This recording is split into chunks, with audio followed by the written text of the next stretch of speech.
Buenos días. Vamos a empezar. Hoy vamos a empezar con un poquito de algunos elementos. Déjenme cerrar acá.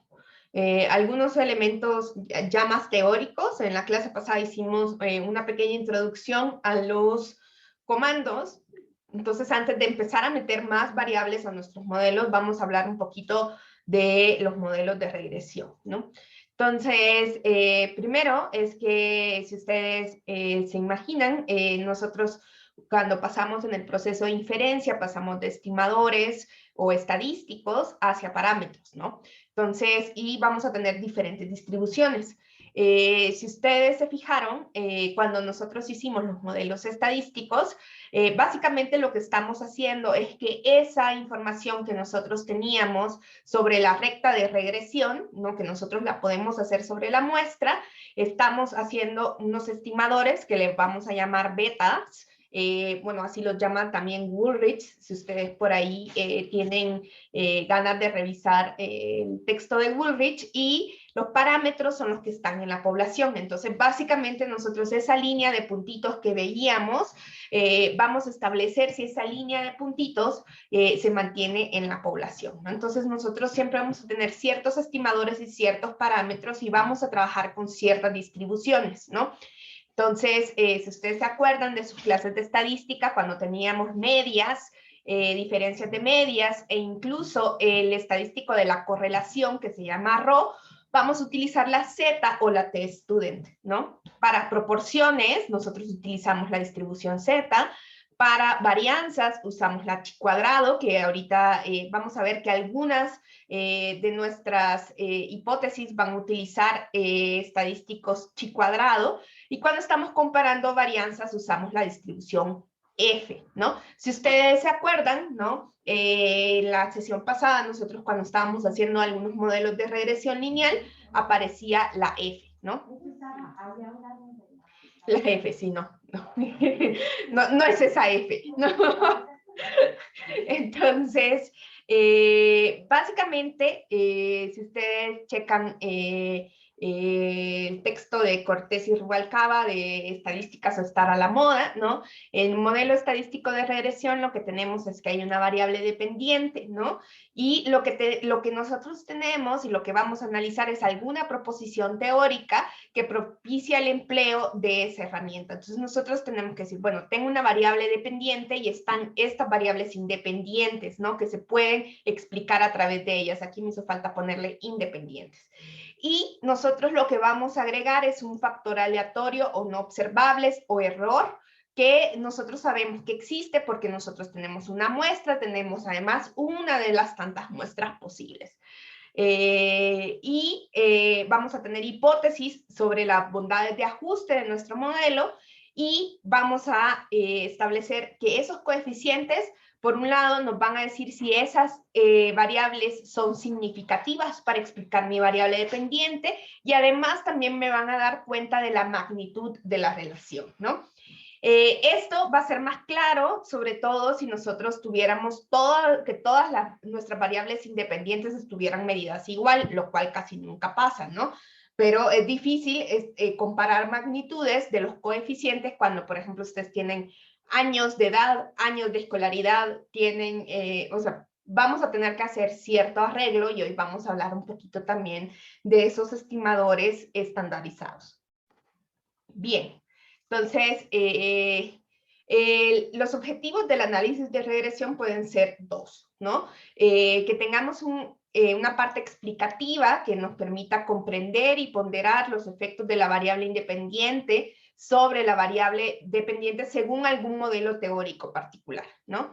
O bien, análisis predictivos, ¿no? Que nosotros vamos a tener esa línea recta que podemos llamar combinación lineal, que nos va a decir cómo a través de las variables independientes pueden predecir los valores de la variable dependiente, ¿no? Esta quizás es menos usada en las ciencias sociales, ¿no? Pero también tiene ese poder, ¿no?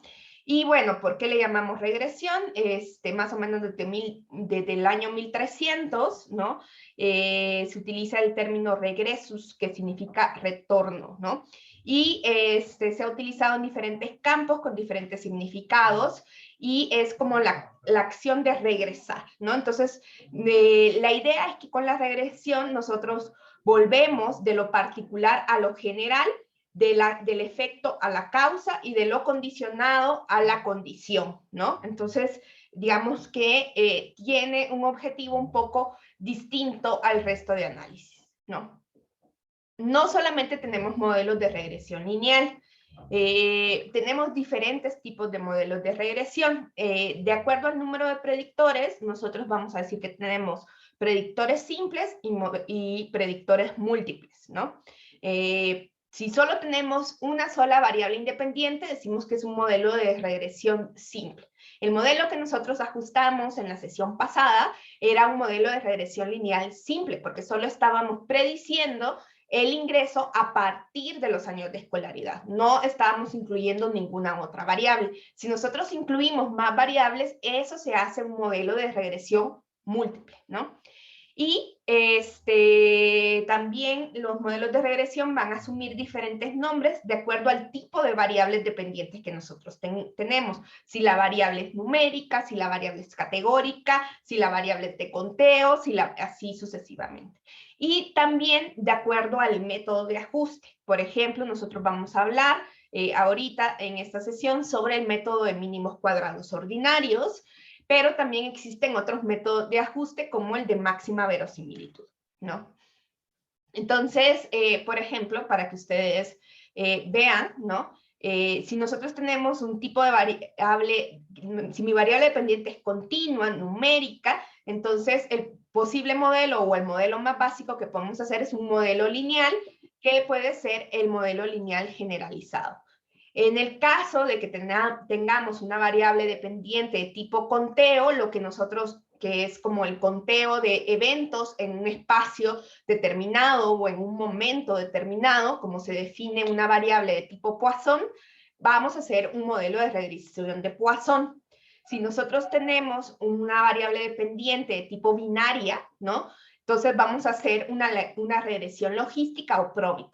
Si tenemos una variable categórica ordinal, entonces vamos a poder ajustar un modelo que se llama de momios proporcionales, donde mi variable dependiente es una variable categórica ordinal. Si tenemos tablas de vida o modelos de eliminación, vamos a poder utilizar modelos de riesgos proporcionales. Y si tenemos una variable que es multinomial, es decir, de varias categorías, vamos a poder usar un modelo de regresión logística múltiple o un modelo log-lineal. Entonces, nosotros nos vamos a quedar como por aquí, ¿no? Tal vez vemos esta, pero nos vamos a quedar acá. La idea es que ustedes cuando aprenden un modelo, o sea, después ustedes saben que van cambiando el tipo de variable dependiente, que puede ir cambiando el tipo de ajuste, pero básicamente nosotros vamos a seguir con la misma estructura donde vamos a tener ciertas pruebas que nos dan la banda de ajuste y ciertas pruebas que me están indicando acerca de mis variables independientes, ¿no? Entonces, ninguna clase de estadística les va a enseñar todos los modelos de regresión, porque muchos dependen de la pregunta de investigación que ustedes se hagan, ¿no? Entonces, lo que enseñamos en las clases de estadística normalmente es hasta acá, o incluso hasta acá, o por acá, pero es difícil porque depende de las preguntas, ¿no? Capaz que en alguna clase de maestría o algo, ustedes vayan viendo cada vez más tipos de modelo, pero muchos tipos de modelo, pues uno los aprende ya por su cuenta. Entonces la idea es que hay que aprender el modelo más simple de la mejor manera, porque después uno es un poco autodidacta y dependiendo de las preguntas de investigación que uno tiene, ya se mueve a otros tipos de modelo. Entonces, ¿no? Nosotros, si tuviéramos que escribir en forma muy matemática el modelo que nosotros ajustamos en la clase pasada, pues sería este, ¿no? Tenemos una variable dependiente, una sola variable independiente. Teníamos un intercepto y además tenemos un elemento aleatorio no observable, un error. Una medida de error que es justamente eso en que yo no estoy prediciendo correctamente mi variable y, porque Esto, si yo multiplicaba mi variable independiente por el coeficiente, pues no me daba exactamente lo que vamos a revisar, ¿no? Oh, no me traje el agua. Si nosotros tenemos más variables, vamos a poderlas ir agregando. Cada variable va a tener su coeficiente. Vamos a seguir manteniendo el elemento del intercepto, que hoy lo que va a significar es el valor que tiene Y cuando todas las variables valen 0, ¿sí? Cuando todos valen 0. Déjenme marcar acá.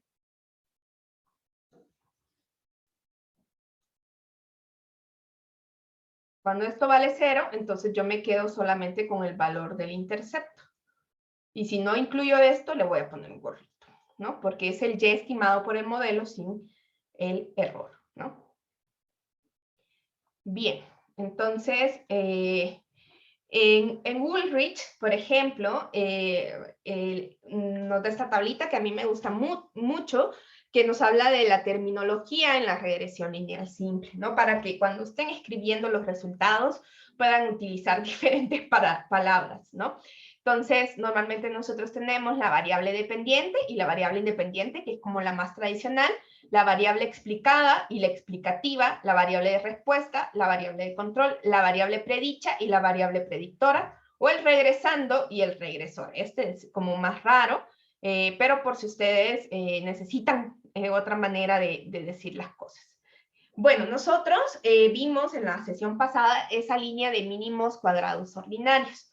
Entonces, la idea de mínimos cuadrados ordinarios es justamente que para cada observación se encuentra la distancia vertical de cada punto de la gráfica de dispersión de esa línea. Esas gráficas que nosotros estuvimos haciendo la sesión pasada, pues teníamos un montón de puntos porque teníamos un montón de observaciones, ¿se acuerdan? Entonces, no todos los puntos pasan sobre la gráfica. Es más, casi todos los puntos no pasaban sobre la gráfica, pero podríamos encontrar esa distancia vertical. Una vez encontrada la distancia vertical, nosotros, como hay unas que están por arriba y otras que están por abajo, para medir más claramente esa distancia, las volvemos cuadradas, ¿no? Y esos cuadrados van a ser los más mínimos posibles, ¿no?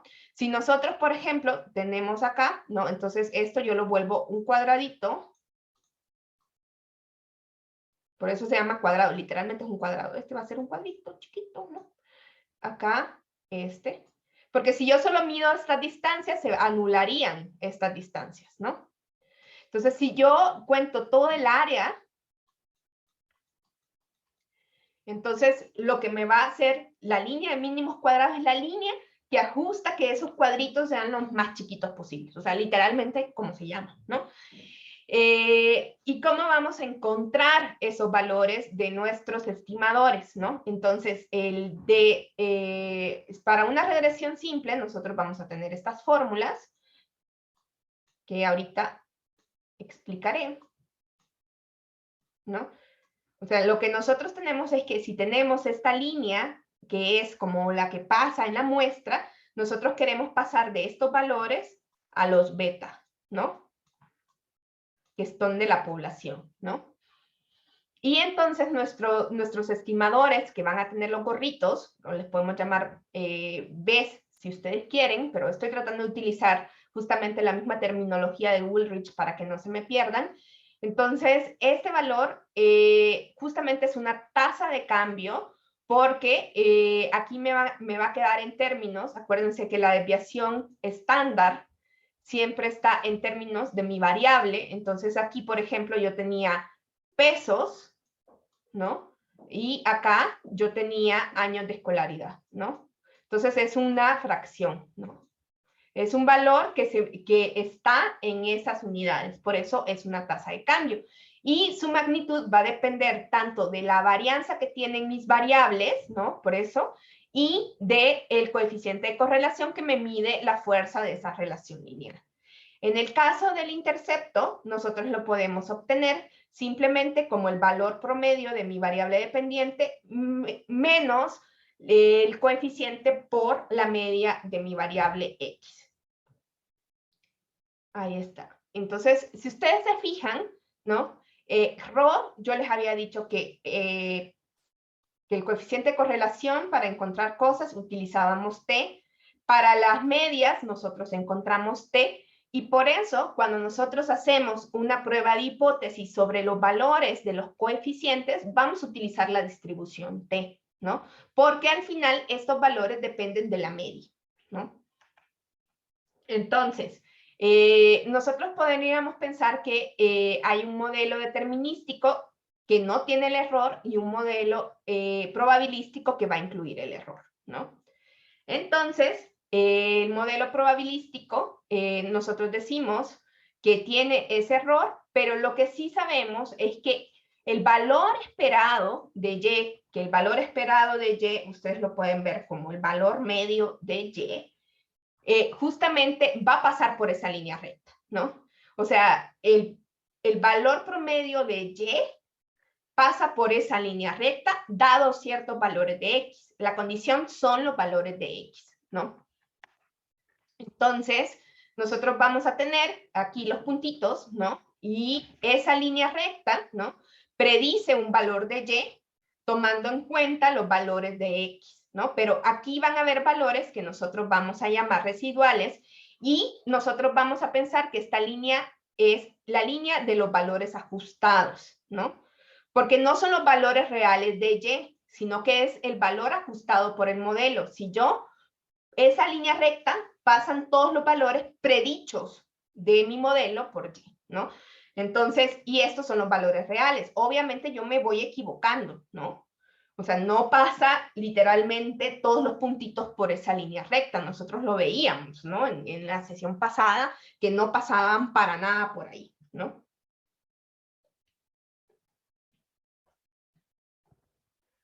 Bien. Entonces, ese error, digamos, nosotros decimos que es esa distancia que se desvía, ¿no? Y entonces nosotros podríamos pensar que a cierto valor de X hay un valor esperado de Y justamente por ahí va a pasar mi línea recta, ¿no? Entonces, digamos que nosotros lo que vamos a obtener es el valor esperado de Y, el valor promedio de Y, dados ciertos valores de X. Eso nos está dando, ¿no? El valor esperado de Y dado X es una función lineal. Eso es lo que estamos haciendo con un modelo de regresión. Miren, aquí les puse el dibujito de los cuadraditos para que se vea como más claro. Y un poquito de lo que vimos también en la tabla NOVA en la sesión pasada, tiene que ver con que nosotros vamos a tener un total de suma de los cuadrados de mi variable dependiente, que es justamente la distancia que existe entre cada observación de Y y su media, ¿no? Y la elevamos al cuadrado, o sea, literalmente la suma de los cuadrados. Y esa es el valor que nosotros descomponemos en dos partes. Una, la suma de cuadrados de la regresión, que es lo que explica el modelo en términos de esa dispersión, y la suma de los cuadrados del error o residual, ¿no? Y nosotros a partir de eso hacíamos nuestra prueba F, ¿no? Que decíamos que para probar la utilidad general del modelo, usábamos una prueba F. Si el modelo es útil, la media de los errores de la regresión será grande en comparación de la variación inexplicable, la media de los cuadrados de los errores.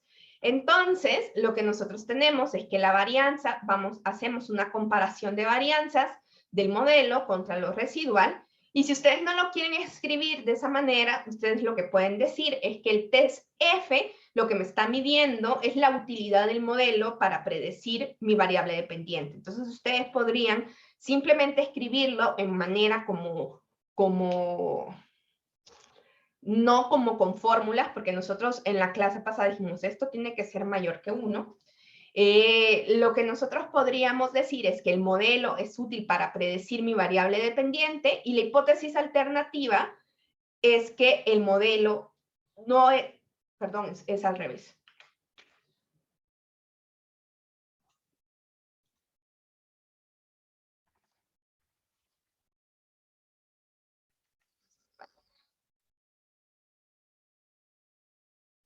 La hipótesis nula es que el modelo no es útil para predecir y la hipótesis alternativa es útil para predecir Y. Y entonces cuando nosotros revisamos en nuestra tablita de resultados, vamos a tener una cosa como que F, y vamos a tener una probabilidad. Si vemos probabilidades muy chiquitas, nosotros vamos a estar rechazando la hipótesis nula. Entonces, al rechazar la hipótesis nula, yo puedo afirmar mi hipótesis alternativa, ¿sí? ¿Hasta aquí hay alguna duda? ¿O algo que quieren que repita? No, Ana, bueno, vamos bien. ¿Ya se acordaron de sus clases de estadística? No. Bueno. Entonces, para medir la fuerza de la relación, nosotros teníamos el coeficiente de correlación. Para el caso del modelo de regresión lineal simple, esto solo vale para la simple, el cuadrado del coeficiente de correlación es igual al coeficiente de determinación R cuadrado, que justamente nos decía cuánto del modelo se explicaba en términos porcentuales. Nosotros estábamos explicando como el 30%, una cosa así, me acuerdo, 25 por ahí. Y lo que vamos a también a revisar es la hipótesis nula acerca del valor de mis coeficientes, ¿no? El valor contra el cual nosotros comparamos es 0. Si nosotros pensamos en términos de una línea recta, sobre todo cuando nosotros tenemos el coeficiente que hace referencia a las pendientes, nosotros lo que tenemos es que para la pendiente, ¿no? Esa tasa de cambio me mide como justamente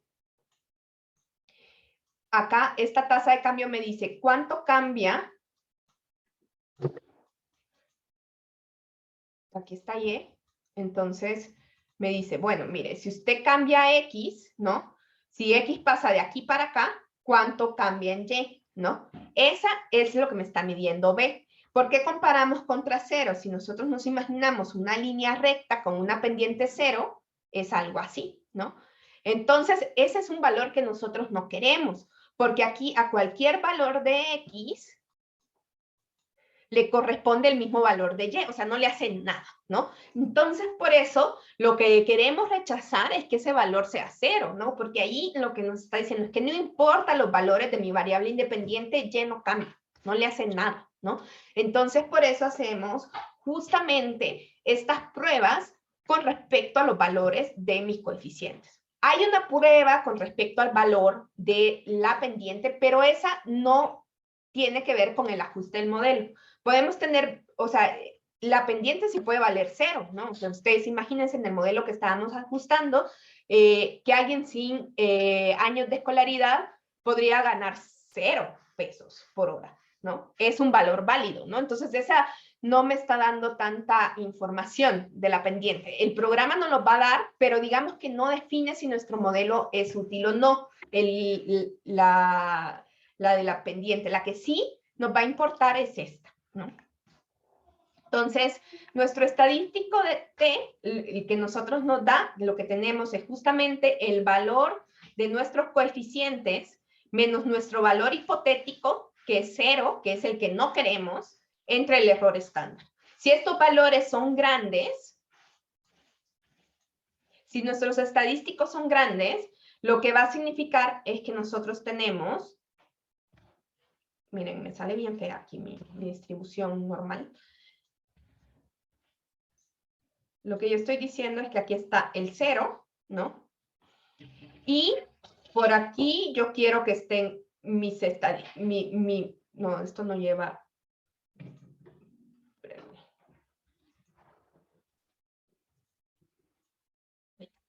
Porque es el de la población.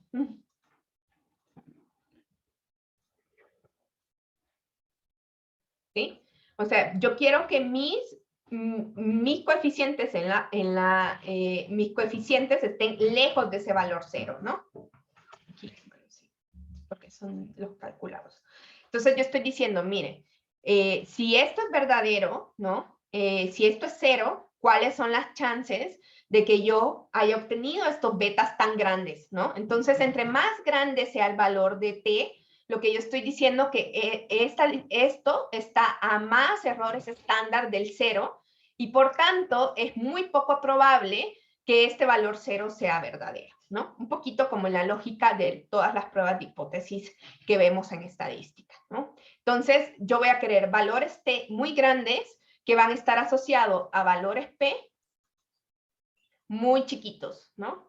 Porque yo lo que quiero decir es que hay muy pocas chances de que yo haya obtenido estos coeficientes con estos valores si realmente en la población vale 0. Entonces yo tengo evidencia para afirmar que mis coeficientes son estadísticamente significativos, ¿no? Son estadísticamente distintos de 0, ¿no? El R cuadrado justamente también nos mide la fuerza de la relación y qué tanto explicamos, ¿no? Cuánto explicamos de esa variación total de mi variable dependiente, ¿no? Y eso casi siempre lo vamos a multiplicar por 100 y leerlo en porcentaje. Ahora, ¿no? Vamos a algunas cosas que sí quiero aclarar que no hace una regresión significativa, ¿no? Acuérdense que un modelo de regresión lineal está haciendo justamente está asumiendo una regresión lineal, una relación completamente lineal, ¿no? Entonces, cuando nosotros a veces estamos rechazando la hipótesis nula de que la pendiente de la recta es igual a 0, no significa que nuestras variables no tengan una relación, sino que lo que puede significar es que la relación no es lineal, ¿no? Entonces, a veces podemos tener, imagínense que ustedes tienen una serie de puntitos, por eso siempre, siempre, siempre es muy útil que ustedes hagan, ustedes tienen algo así, ¿no? A lo mejor les puede dar una recta que no es significativa, porque en realidad lo que ustedes tienen es una relación no lineal, ¿no? No es una línea recta, ¿no? Entonces, cuando nosotros hablemos, siempre hay que decir, no hay una relación lineal entre nuestras dos variables, ¿no?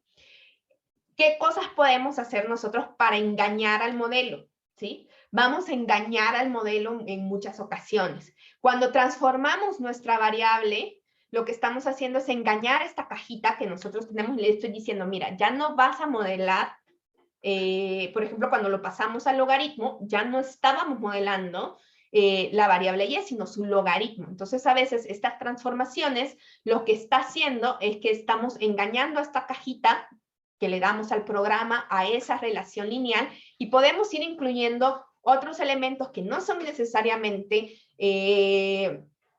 valores lineales, pero podemos establecer, ¿no? Porque yo ya no estoy haciendo la relación directamente con mi variable y, sino que con su logaritmo, ¿no? Pero ustedes tienen que entender que cuando nosotros estamos viendo estos valores, ¿qué es lo que está detrás de este modelo, ¿no? Que es un modelo de una relación lineal. Entonces, lo que vamos a hacer el día de hoy, muy rápidamente, porque me estoy tardando más de lo que creía en esta pequeña resumen teórico, es que vamos a revisar también los supuestos de la regresión, ¿no? Uno de los supuestos de la regresión es que, primero, la relación entre X y Y es lineal, ¿sí? O sea que tenemos linealidad de los parámetros en la población. Y el otro gran supuesto es que los términos del error aleatorio son independientes y para cualquier valor de X tienen una distribución normal con media cero y varianza constante. Eso es lo que le llamamos la homocedasticidad. Digamos, esto es como lo pone Moore, como lo pone Mendelholm, nos dan dos supuestos. Si ustedes leen a Woolrich, muestra 6 supuestos, que son los supuestos de Gauss-Markov, que, digamos, es otra manera de escribir lo mismo, pero más separadita, ¿no? Si ustedes ven, decimos lo mismo. La linealidad de los parámetros es uno de los supuestos, que lo que nosotros asumimos que en la población estas dos variables tienen una relación lineal, ¿sí? Lo que está aquí y lo que está acá, ¿no? Eso es un supuesto. El otro, que es un muestreo aleatorio, ¿sí? Ese es un supuesto también. Y lo otro es que la variable dependiente que nosotros tenemos pues es una variable. Esto puede parecer un poco, como un poco como raro. ¿Cómo que no va a ser una variable? Pues en algunas ocasiones nosotros lo que tenemos es una variable que no varía, entonces parece más una constante. Cuando nosotros tenemos este tipo de variables, van a ser bien difíciles de poder ajustar los cambios. Y por tanto, nosotros queremos una variable que cambie de muchos valores, que nos permita ver esas diferencias de que a ciertos valores de X hay varios valores de Y, ¿no? Entonces, lo que necesitamos es que nuestra variable explicativa sea realmente una variable que no tenga una varianza cero, ¿no? Si yo, por ejemplo, quisiera hacer un modelo de las edades de todos ustedes y todos tienen la misma edad, y quisiera explicar que su edad depende de algo, pues no se va a poder porque todos tienen el mismo valor. Al mismo valor de Y le corresponden todos los valores de X, ¿no? De entrada ya es una constante, ¿no? Entonces eso no se puede modelar, ¿no? Los otros dos supuestos que es como agrupar, separar el supuesto 2 que teníamos, es que en promedio esos errores valen 0, ¿no? ¿Sí? En promedio, o sea, tenemos errores, ¿no? Pero esa línea que minimiza las distancias entre todos los puntitos, o sea, que esos puntitos en promedio valgan 0, ¿no? Hay un chiste, ¿no? Que dicen que hay dos economistas que se fueron a cazar, ¿no? Y entonces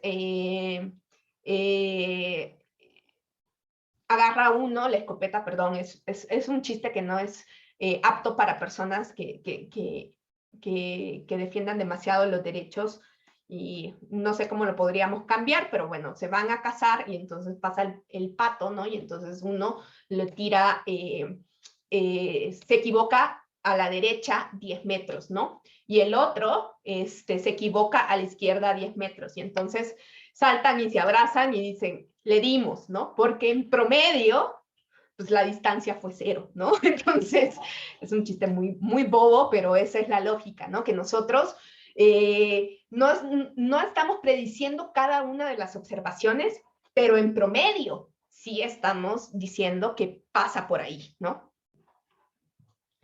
Y finalmente el de la homocedasticidad, que es que esos errores tienen una varianza constante. ¿Y eso qué significa? Que son de la misma población, ¿no?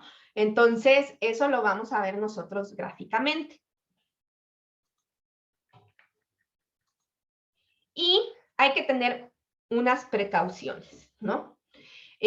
Nosotros, y esto es una cosa que, sobre todo si ustedes van a hacer predicciones con sus modelos, tienen que tomar en cuenta los valores que ustedes tienen, ¿no?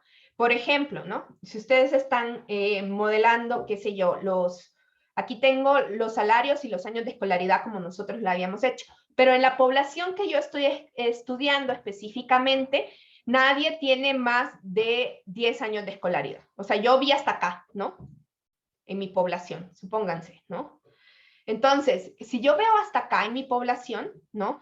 Yo puedo definir y estudiar la relación que existe hasta este valor, ¿no? Es probable que si ustedes quieran, o sea, esa línea recta ya pueda cambiar si nosotros vemos más allá, ¿no? ¿Sí? Entonces, no podemos extrapolar, ¿no? Predecir valores de mi variable dependiente fuera del rango de los datos que yo tuve en mi variable X, ¿sí? Si yo no vi a las personas que tenían más de 10 años de escolaridad, yo no puedo predecir cuánto gana alguien que tiene 11 años de escolaridad porque yo no lo vi, ¿no? Entonces, solo podemos hacer predicciones en términos de los valores que yo tengo, ¿no? Es muy difícil hacer, porque no sabemos lo que vaya a pasar, y esto puede ser que ya no se mantenga lineal, no sabemos, ¿no? Si no sabemos, entonces mejor no, o sea, hay que quedarnos y solo interpretar los datos que tenemos. Y por otro lado, esto, aunque ya parezca que hablamos de cosas significativas, aunque ya tenemos, no vamos a poder hablar de causalidad. Que suena así como de, ¿cómo? Me está diciendo que las personas que que las personas que tienen pocos años de escolaridad, no puedo decir que por eso ganan poco, no, porque con este método no, solo estamos viendo correlaciones y cómo estas correlaciones se mantienen en la población, ¿sí? No podemos hablar de causalidad. ¿Qué tal que fuera al revés? Que la gente la gente que tiene dinero para estudiar. Ah, ¿verdad? Además, como sociólogos hay que ver siempre la causalidad contraria.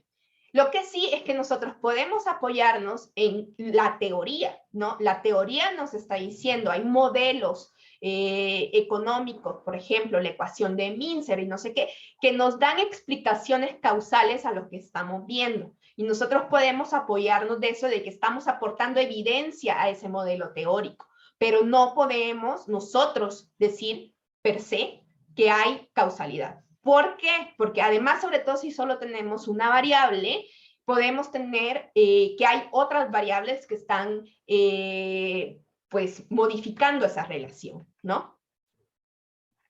Ah, miren, es que esto lo hice con este. Ahí está.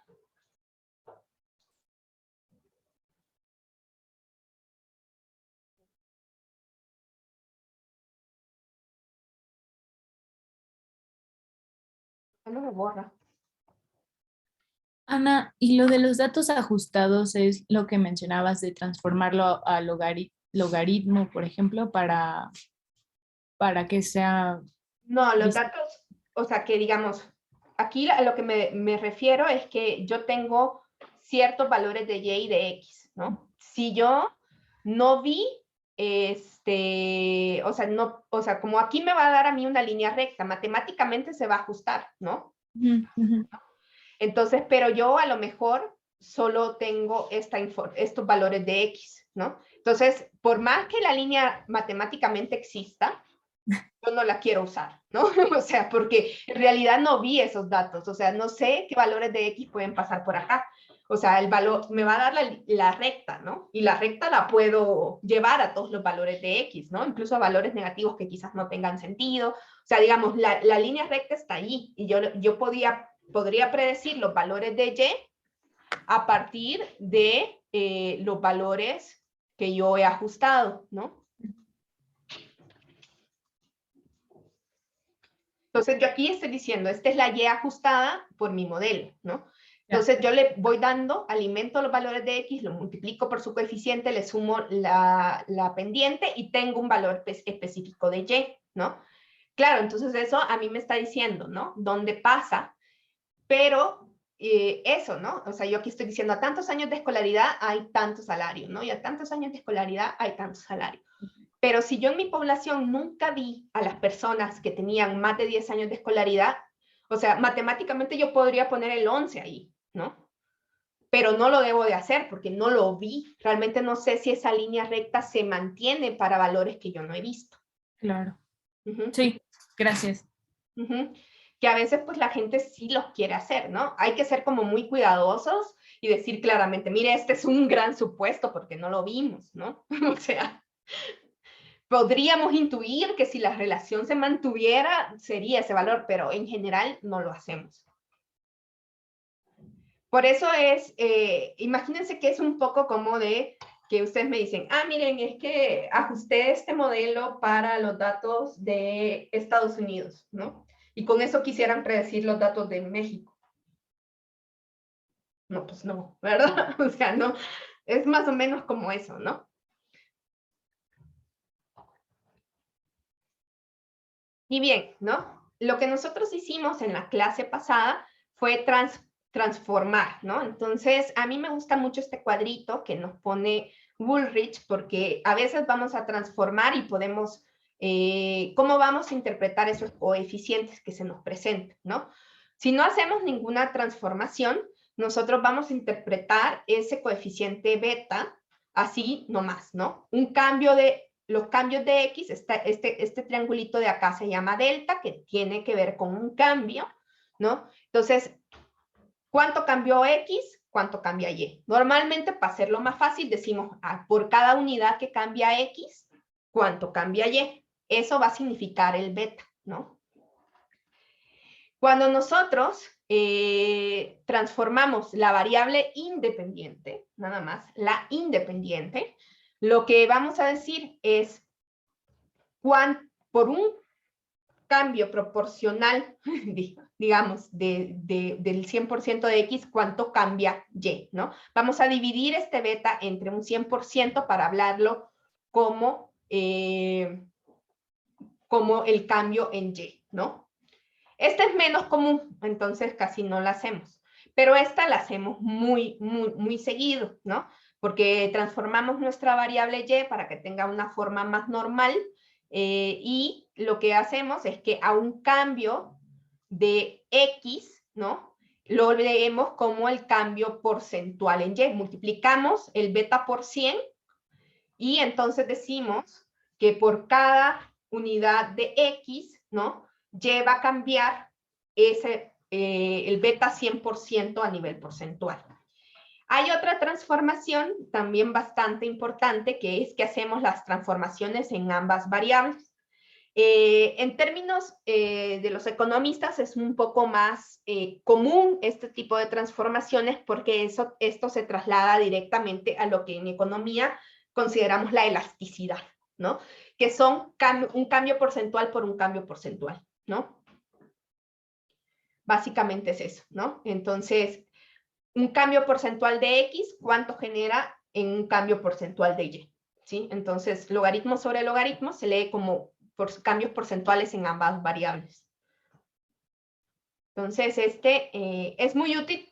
Esta es como la transformación que más hacemos, ¿no? Por esto de que muchas veces no se comportan como normal, ¿no? Ya vamos a ver qué otras opciones tenemos si no logramos nada de la normalidad. Que esa tablita es, digamos, similar a las opciones que nos desglosaba el Stata, que nos mostrabas cómo se iban transformando. Sí, así es. Yo creo que las que más vamos a usar son estas. Esta es rara y también un poco compleja de leer, entonces se usa muchísimo menos.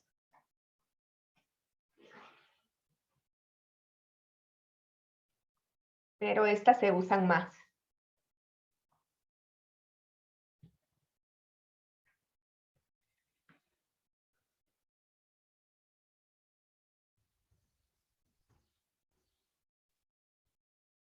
Entonces, creo que es para la múltiple. Entonces, esta me voy a esperar. Y algo que les quería contar de esto del co-founding, ¿no? ¿Qué pasa cuando a veces nosotros solo estamos viendo dos relaciones y si no controlamos a veces por otras, podemos dar como por sentadas relaciones que si nosotros incluyéramos otros elementos no se mantendrían, ¿no? Por ejemplo, esta es un gráfico de dispersión con una regresión y nos muestra una relación completamente negativa. Pero si nosotros controláramos por ciertos grupos que hay ahí, digamos, estos de colores son grupos, ¿no? Si incluyéramos eso como variables, lo que nosotros vamos viendo y dando cuenta es que esa relación va cambiando a lo largo de los grupos. Entonces, por eso es una de las razones por las que no hablamos de causalidad. Porque si nosotros controláramos por esta variable, ya la causalidad no se mantiene, ¿no? La relación no se mantiene. Entonces, es bien difícil hablar de causalidad, porque cuando solo estamos viendo dos cosas, no podemos dar cuenta de esa relación de manera directa, ¿no? Esto es lo que se llama la paradoja de Simpson,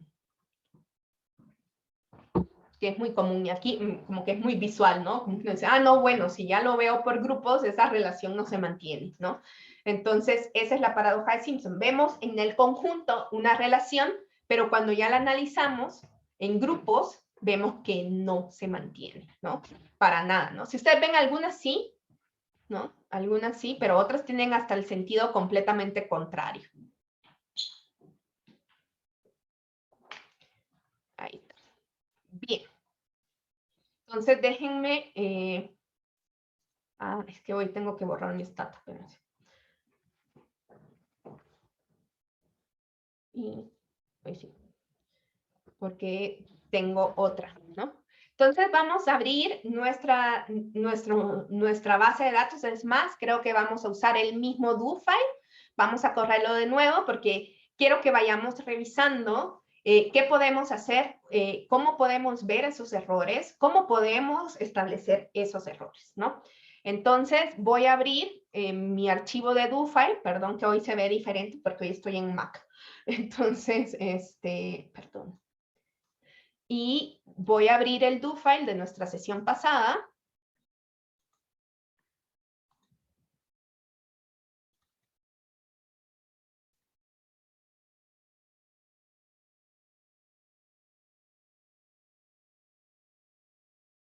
Lo que sí voy a tener que cambiar es esto, porque yo ya no estoy en... Voy a abrir mi base primero, mejor, y la copio aquí también. Y vamos a correr los mismos modelos de la clase pasada. Entonces, voy a abrir yo la base aquí porque cambié de computadora, entonces no se llama igual. Ven la utilidad, debería haber usado yo los paths, los globals, para que esto no me sucediera, ¿no? En la sesión 3 tenemos nuestra base completa. Y la abrimos.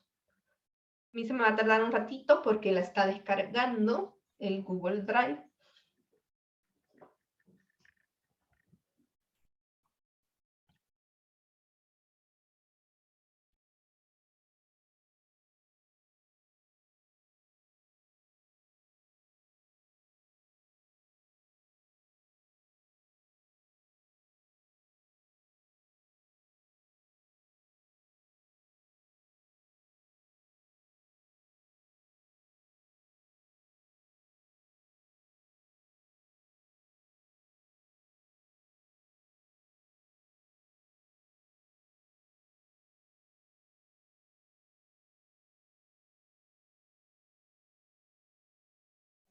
¿Ya se abrió? No.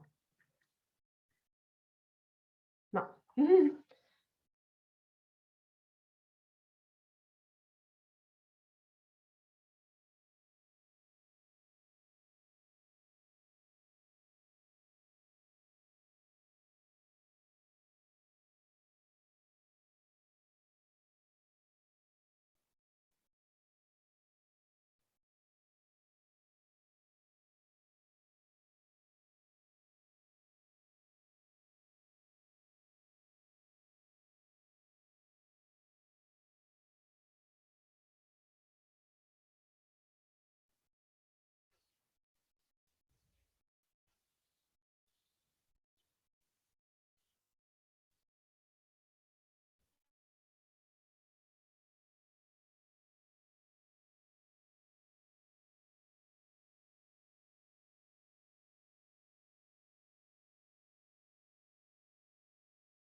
Aquí una...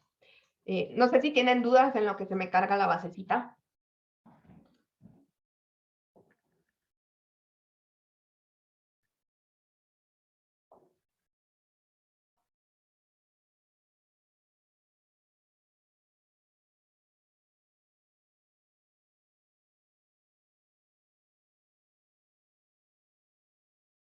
Veo algo en el chat. Dice de momento. No. Ojo, de momento, dice Samuel.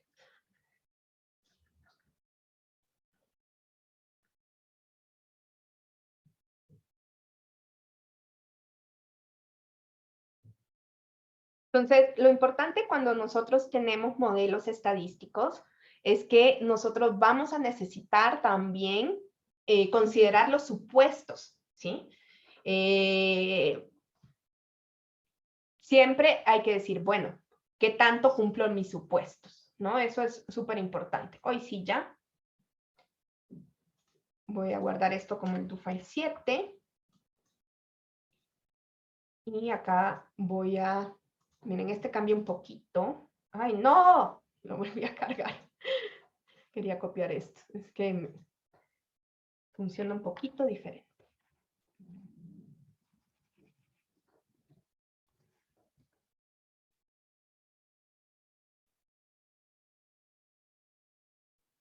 Entonces, corremos todo lo que ya habíamos hecho en la sesión pasada.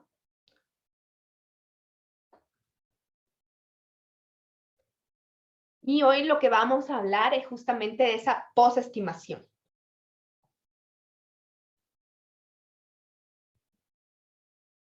Si no te preocupes, él sí.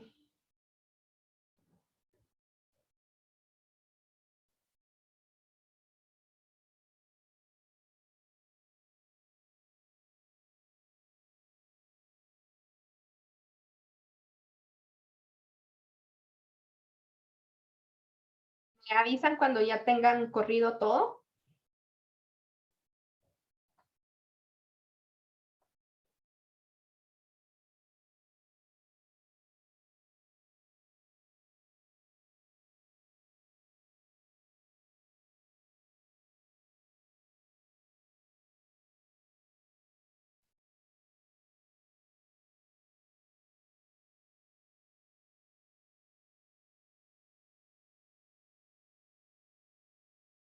Ah, miren, es que aquí tenía un error.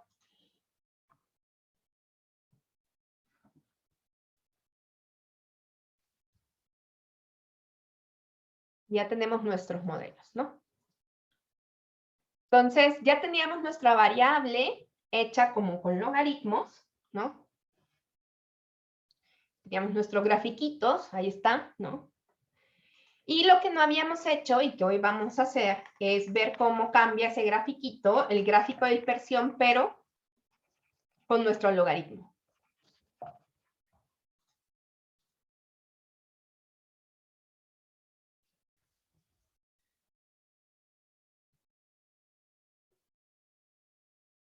Ahí teníamos, si ustedes se acuerdan, teníamos que el logaritmo de los ingresos por hora ya explicaba el 13%. Veamos esto en términos gráficos, cómo se ve, ¿sí? Entonces, vamos a copiar lo mismo que habíamos hecho en la línea 49 y 50 de nuestro do. Y hoy, en lugar de poner los ingresos por hora, vamos a poner el log-in, que era nuestra variable que habíamos hecho en la sesión pasada. Y la corremos, ¿no? Si ustedes ven, ya se ve más claramente esa línea ascendente, ¿no? O sea, toda la nube de puntos se va hacia arriba, ¿no? Entonces, por eso ya se ajusta mejor esta línea recta. Aún así, ustedes vean cuando hay 0 años de escolaridad como esto, aquí da como un montón de valores, hay muchos valores acá, ¿no? Ya se ve un poquito mejor, ¿no? Bien, entonces, van a escribir ustedes aquí en su ayuda, déjenme poner esto un poquito más grande.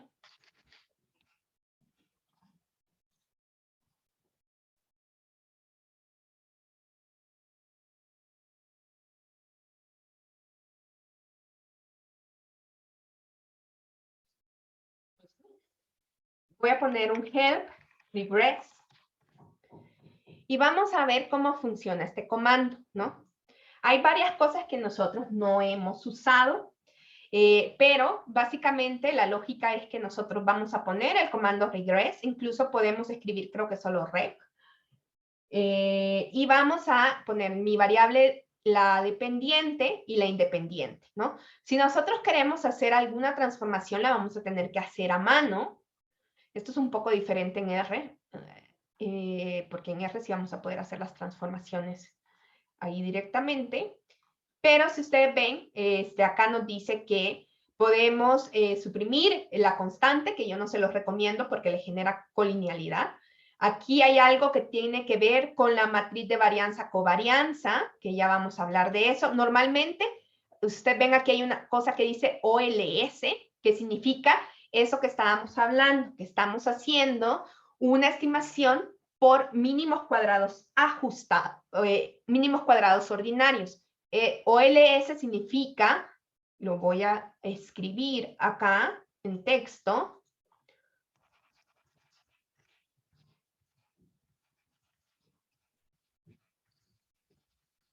que en español es mínimos cuadrados ordinarios, ¿sí? Entonces, cuando ustedes lean OLS en los programas estadísticos, está hablando de esto de los mínimos cuadrados ordinarios que nosotros conocíamos ya muy bien, ¿no? Y entonces, esto es una opción. Acuérdense de que hay opciones que nosotros no vemos en nuestro, en nuestro stata cuando poníamos regress y la variable, y solamente nuestros filtros para asegurarnos que era la población ocupada que tenía ingresos, lo veíamos de esta manera, ¿no? Luego, si ustedes se fijaron, también nos daba intervalos de confianza. Por default nos está dando el intervalo de confianza del 95%. Ustedes pueden cambiar este valor si ustedes ponen el level. El beta, que ya lo vamos a usar, son estos coeficientes estandarizados, que en lugar de hablar por cada año de escolaridad o por cada, vamos a hablar por cada desviación estándar en los años de escolaridad. Esto le quita las unidades y nos permite, cuando tenemos más variables, nos va a permitir comparar cosas, ¿no? Luego, si ustedes no quieren ver la parte inicial del modelo, porque ustedes ven que da un montón de cosas, pueden suprimirla o pueden también suprimir la parte de los tablas. Eso tampoco es muy interesante. Pero lo que quiero que vean es que siempre todos los modelos van a venir con una partecita aquí abajo que dice Regress Post Estimation, ¿sí? Y esto es lo que a nosotros nos va a importar un montón, ¿sí? ¿Qué nos va a importar? Si ustedes ven, aquí está el test de estereoelasticidad. Aquí hay otro montón de tests y vamos a ir viendo qué modelos les corresponden a qué estimaciones de regresión le corresponden a lo que nosotros hicimos, ¿sí? Entonces, ¿no? Vamos a ver un par de cosas, ¿no? Primero, ¿no? ¿Cómo yo me aseguro que el modelo que yo estoy revisando es el modelo que yo tengo? Como los corrimos ahorita todos, así como de nos quedamos justo como nos quedamos el jueves pasado. Entonces, para volver a ver un modelo, esto también lo tengo que hacer más grande, vean, porque no se ve. Hoy sí. Para volver a ver un modelo, lo que nosotros tenemos que, como lo guardamos, aquí nosotros tenemos el Estimate Store, teníamos nuestros dos modelos, ¿no? Modelo 1 y modelo 2. Si yo quiero volver a ver alguno, le voy a dar Estimates, Replay y el nombre del modelo.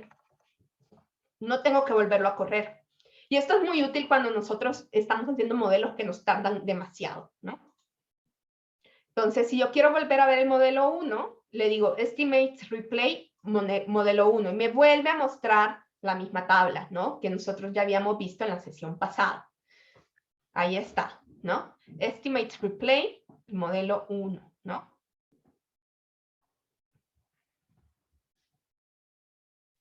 Si yo quiero hacer el Estimates Replay modelo 2,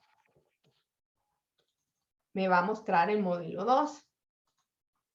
¿Sí? Entonces, veamos cómo funciona más este comando de estimates, porque vamos a irnos a ver qué podemos hacer con esto, ¿no? Nosotros, si ustedes se fijan, para guardar está una cosa, para ver está otra. Entonces, hay dos cosas. Una cosa es verlo, que nos lo vuelva a dar la tabla, pero hay ciertas opciones, o sea, este modelo, hay modelos que están, solo hay información de un modelo a la vez en Stata. Entonces, si yo quiero hacer cosas como pruebas de post-estimación, yo necesito asegurarme que sobre el modelo, cuál es el modelo que está en la memoria, ¿sí? Entonces, para saber cuál modelo está en la memoria, voy a escribir estimates describe y ahí me dice cuál es el último modelo que está y me da como el comando, ¿no? Entonces, yo veo que es el modelo del logaritmo que era el modelo 2, ¿sí?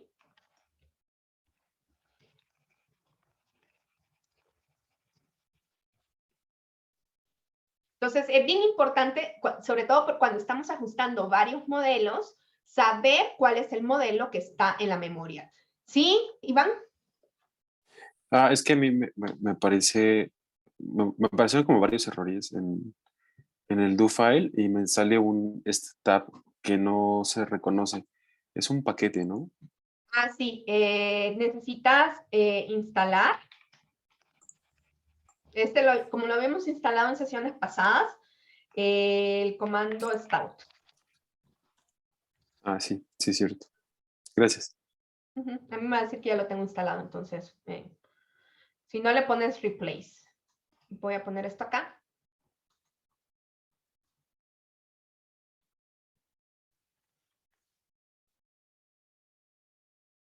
Entonces, hoy que nosotros ya tenemos esto, me quiero ir a mi ventanita de ayuda.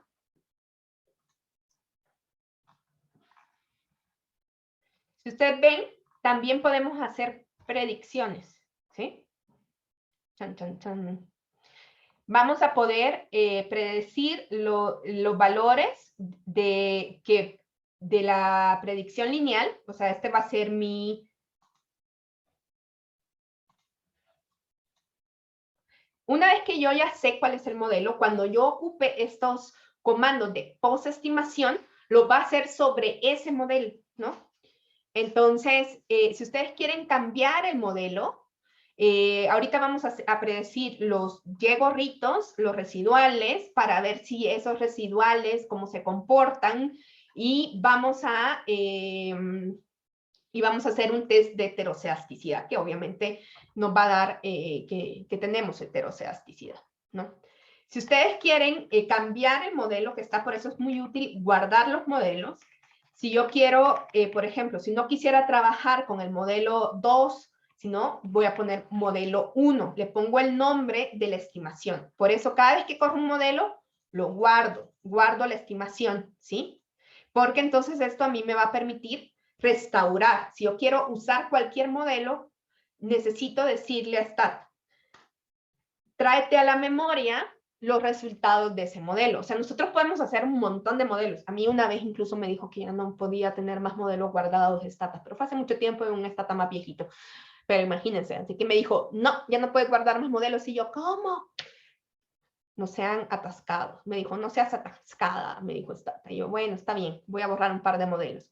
Porque cuando uno empieza a meter más variables, las va metiendo de a poquito y va viendo el ajuste, entonces, pues sí. Entonces, hay como cierto límite, hoy ya lo aumentaron, no creo que les vaya a pasar eso, pero sí podemos tener un montón, pero un montón de modelos guardados. Pero ¿cómo le digo yo a Stata con cuál modelo va a hacer los ajustes? Entonces yo, para que no tenga duda, yo aunque le ponga el describe, mejor yo digo, no, es que según el modelo 2, me voy a quedar con el modelo logarítmico porque está más bonito, ¿no? Entonces aquí, esto me permite a mí verificar con qué modelo se hace la posestimación. ¿Sí? Entonces, aquí, si corro esto, me va a decir, los resultados del modelo 2 están activos. Entonces, cualquier cosa que yo haga de posestimación va a tener que ver con esto. ¿Sí? Bien, entonces lo primero que vamos a hacer es la predicción de Y-gorrito. Voy a utilizar el mismo.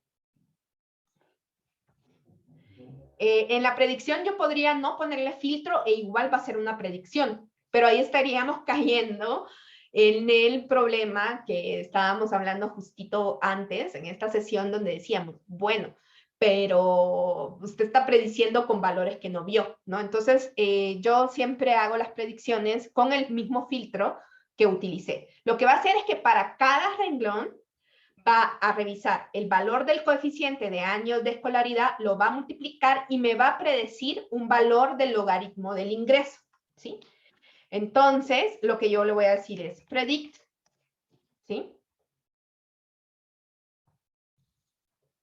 Y si ustedes, ando medio perdida acá, perdón. Si ustedes ven acá, lo que yo le tengo que decir es, si quiero Y gorrito, le pongo XB, ¿sí? Este es el default, puedo no ponérselo, pero te lo voy a poner por cualquier cosa, ¿no? Y si yo corro esto, si ustedes ven en la parte final de su base de datos, hay una variable que se llama XB, ¿sí? Yo le pongo XB para acordarme qué es esto, o ustedes le pueden poner Y gorrito, le ponemos el nombre que es, ¿no? Y entonces, si ustedes le dan un bro, voy a hacer el bro del logaritmo del ingreso y esta variable XB, y ustedes ven acá que las predicciones no son iguales, ¿no? Si ustedes ven, esta persona tenía este valor de logaritmo, pero el modelo está midiendo otro valor, ¿no?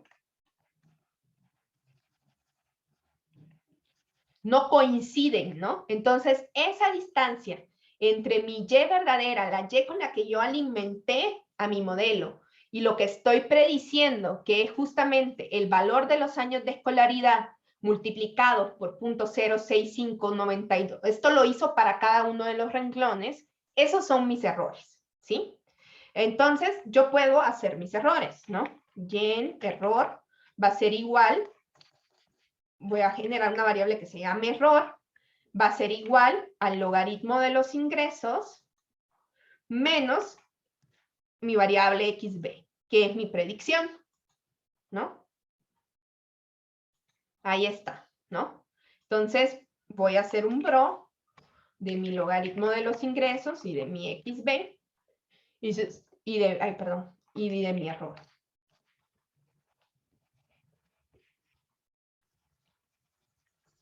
Ahí está, ¿no? Aquí mi predicción se quedó por debajo del valor, ¿sí? Por eso este error es positivo, ¿no? Acá produjo más, ¿no? Entonces es negativo. Lo que yo voy a ver, uno de los supuestos que yo tengo que verificar es que estos errores tengan una media cercana a 0. Entonces voy a decir, ok, voy a hacer un summarize de mi error, ¿no? ¿Se acuerdan de mi comando summarize? No, sí. Ahí está. Miren la media, sí está cercana a 0, ¿no? Este valor, el E menos 11, significa que hay 11 ceros a la izquierda, ¿no? Y voy a querer ver si esos errores se comportan como una normal. Entonces yo puedo hacer un histograma del error, si tiene cara de error. Ahí más o menos, un poco sesgadita, pero no anda tan mal, ¿no? Creo que puedo ponerle aquí coma normal para que me salga la... Ahí la lleva, ¿no? Un poco más altita de lo que querramos, pero ahí la lleva, ¿no? Esta es una manera gráfica de verificar. Aquí lo que estamos haciendo es...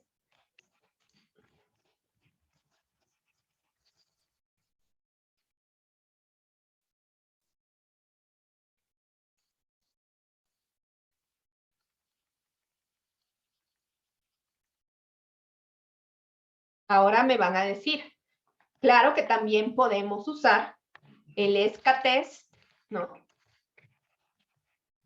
Con los errores, ¿no? Si ustedes ven aquí, como ya cuando la creé, usé estas variables, me hizo los mismos missings, por eso ya no fui poniendo esto, pero si ustedes quieren verificar que sus errores también solo incluyan, pueden poner sus filtros. Ustedes ven, aquí está el scatest. A mí, por esta altura que nos da acá y por esta simetría, no nos está dando que es normal, ¿no? Pero no es tan grave, ¿no? O sea, hay veces que nos aparece como nada, ¿no? Entonces, aquí ya verificamos el supuesto de normalidad de los errores y de media 0. Esa es una manera, ¿sí? Ahora, lo de la varianza constante es un poco más difícil, ¿sí? Si ustedes ven acá, en la parte de Regress Post Estimation,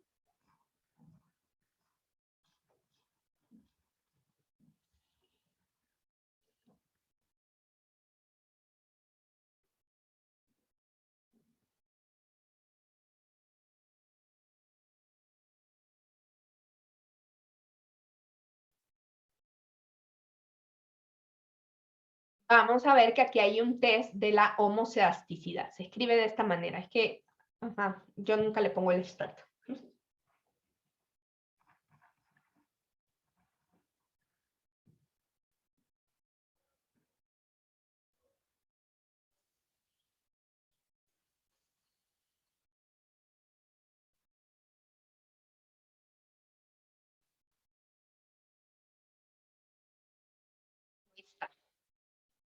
El test de la heterocedasticidad, ¿no? Entonces, esto nos va a dar para la heterocedasticidad, entonces también tenemos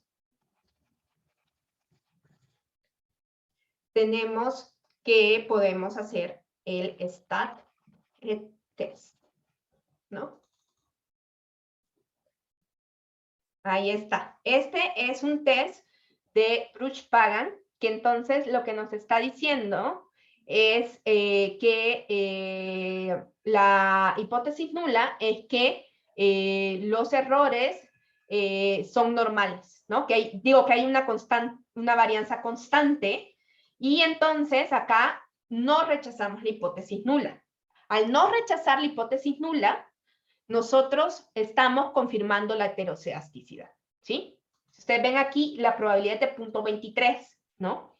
Entonces, esto está asociado a una hipótesis nula, que nos las escribe aquí, de varianza constante, y tenemos que no rechazamos la hipótesis nula, por tanto, no podemos afirmar la heterocedasticidad.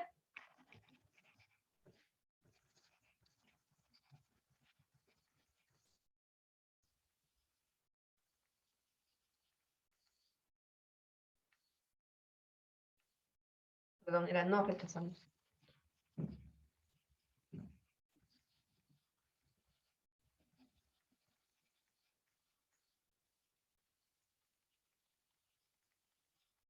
Entonces no tenemos un problema de heterocedasticidad.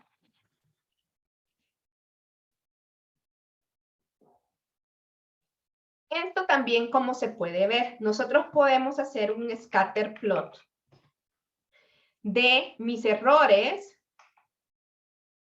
contra mis valores. Déjenme ver.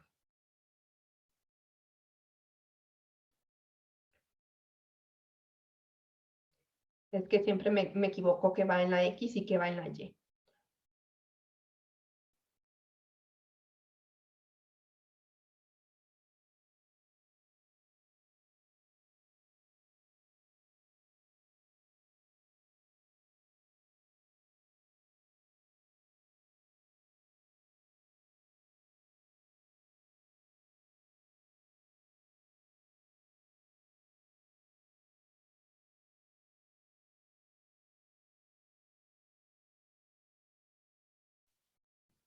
Ponemos mis valores predichos en el eje de las Y y los residuales en el eje de las X. Entonces voy a poner mi valor de los residuales en el eje de las Y los valores predichos en el eje de las X, ¿sí? ¿Qué es lo que quiero ver aquí? O más bien lo que no quiero ver acá. Yo acá lo que quiero ver es una nube de puntos, ¿sí? Que es más o menos lo que veo, ¿no? Una nube de puntos. Si yo aquí viera algún tipo de relación o que yo viera algún tipo de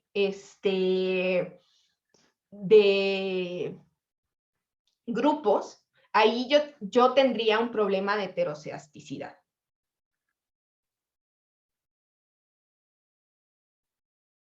En este caso, la gráfica nos dice un poco lo que vemos también con la prueba de que lo que más vemos es una nube de puntos, ¿sí?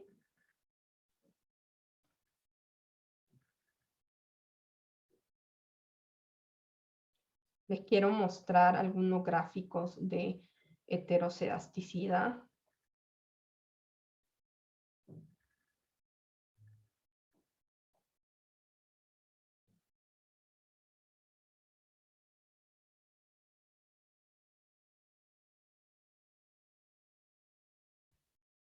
Bueno, ahorita se los pongo. Ahora, ustedes pueden hacer esto con un comando que se llama rbfplot. ¿Sí? Esto es lo mismito, ¿no? Que este. Incluso va a salir más bonito y con sus... Pero si ustedes van a ver, es este mismo. Lo que pasa es que el otro no sé por qué nos daba con... Le voy a poner esto acá, ¿sí? Como que nos daba más, o sea, como que no sé por qué aquí me da como, o sea, no se salía para un pedacito, ¿no? ¿Quién sabe? Y acá solo sí me da como, se ve más grande y aquí está, ¿no? Entonces esto, si ustedes ven, esto es lo mismo, tenemos mis residuales y mis valores ajustados, ¿no? Solo que nomás los valores ajustados a mí me salieron más, no sé por qué. Pero es el mismo gráfico, nomás que aquí me los está dando como un comando, ¿sí? Si nosotros buscamos la ayuda de este comando, vamos a ver que este es un comando que se llama residual versus fitted, ¿sí? De ahí viene rbfplot, ¿sí? Y lo pueden, ustedes también lo pueden editar, pueden cambiarle los colorcitos, pueden agregarles cosas, pero no necesitan tener variables ya hechas de valores predichos o de valores o de los errores, sino que solito se los hace. Pero va a tomar como valores los valores que usamos en el modelo, nada más, ¿no? Hay personas que también utilizan este de acá. Se parece bastante y tendríamos que ver lo mismo. Más o menos ahí. Que este también se utiliza para ver la heterocedasticidad. Bien, no sé si hasta aquí hay alguna duda. Básicamente, en este caso nosotros no tenemos un problema de heterocedasticidad, pero sí un poquito sobre la normalidad, ¿no? Eso sí tenemos un problema, ¿sí? Bien, ¿qué otra cosa podemos hacer? Estimate replay.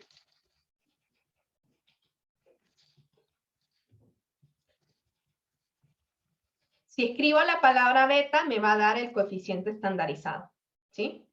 Ahí me aparece, ese ya no tiene, me aparece lo mismo que tenía, pero hoy me aparece aquí una nueva columna que dice beta. Este coeficiente beta va a funcionar mejor cuando tengamos más variables. Lo que me está diciendo es el valor estandarizado de mi coeficiente. Si yo en lugar de meterle la variable años de escolaridad, le hubiera metido la variable como los valores Z, es decir, los valores, los puntajes Z, es el que les hubiera restado la media y los hubiera dividido entre los errores estándar, eso ya no tendría años de escolaridad como unidad, sino que estaría medido en cada desviación estándar. Cuando queremos comparar la magnitud de los efectos, es útil esto, pero tenemos que estandarizar todas nuestras variables, ¿sí? Cuando tenemos varias variables y queremos saber cuál es la que está teniendo un mayor efecto, sobre todo para las variables continuas, vamos a utilizar este elemento, ¿sí?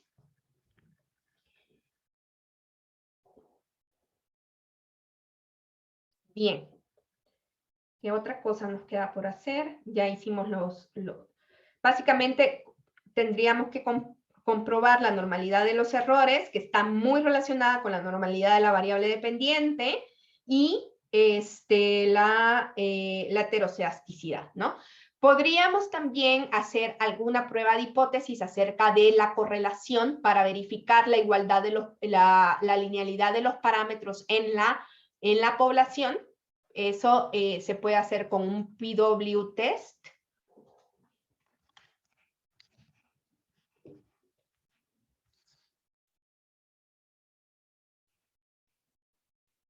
y wcore, y voy a poner mi variable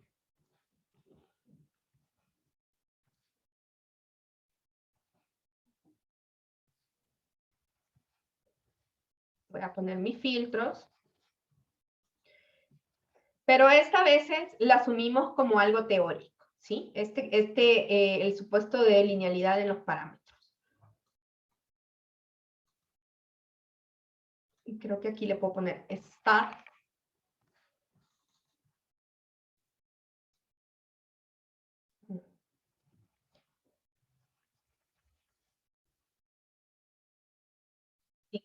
Perdón.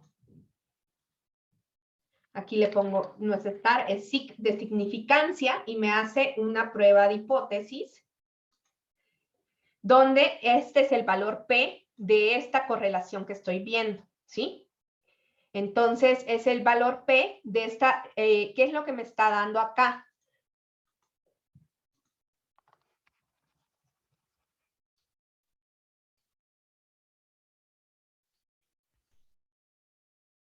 Siempre que veamos un valor así o significativo, aquí me está dando que la hipótesis nula es que ρ es igual a 0, es decir, el coeficiente de correlación es 0 en la población, ¿no? La hipótesis alternativa es que ρ es distinto de 0, ¿no? Entonces, rechazamos la hipótesis nula porque el valor P es de 0.0000.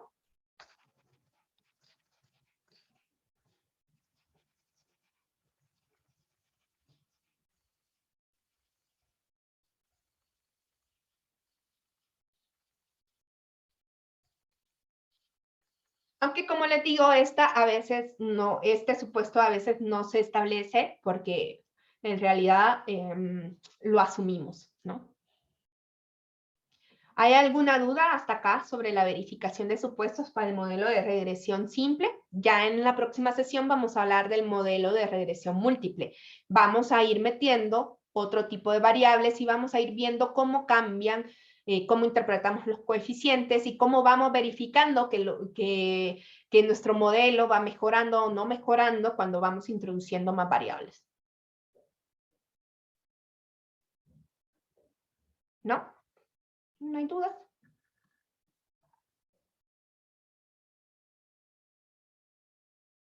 De un ay Dios de Fernanda. Espero que ese sea más optimista, ¿no?